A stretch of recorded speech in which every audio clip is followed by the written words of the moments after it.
యాదాద్రి భువనగిరి జిల్లా ఆలేరు మున్సిపాలిటీ 11వ వార్డులో BRS party అభ్యర్థిగా పోటీ చేస్తున్న పంతం కృష్ణ పలు హామీలు ఇచ్చారు. తనను గెలిపిస్తే వార్డులోని వృద్ధులకు వృద్ధాప్య పింఛన్ అందేలా కృషి చేస్తానని తెలిపారు. ఇక వృద్ధులు పింఛన్ కోసం ఇబ్బంది పడకుండా వార్డులోనే సౌకర్యం కల్పించేందుకు ప్రయత్నిస్తానని అన్నారు. అలాగే మహిళల కోసం వైద్య శిబిరాలు ఏర్పాటు చేసి ఆరోగ్య సేవలు అందిస్తానన్నారు. వార్డులో కనీస మౌలిక వసతులు మెరుగుపరిచేందుకు నిరంతరం కృషి చేస్తానని ఓటర్లకు హామీ ఇచ్చారు. నేను పంతం కృష్ణ ఆలేరు మున్సిపాలిటీలోని 11వ వార్డు కౌన్సిలర్ మున్సిపల్ పోటీ చేసి ఓడిపోవడం జరిగింది.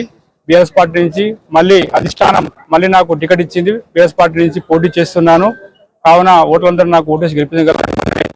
ఎందుకంటే మా టౌన్లో గతంలో కొన్ని పనులు జరిగినాయి. ఈసారి పూర్తిగా అండర్ డ్రైనేజీ ఏర్పాటు కూడా చేస్తాము. మహిళలకు వైద్య శిబిరం పెట్టి వాళ్ళకు కూడా చేయించి కావున నాకు ఓటు వేసి గెలిపించగలరని ప్రతి ఒక్క ఓటర్. నేను పంతం కృష్ణ ఆలేరు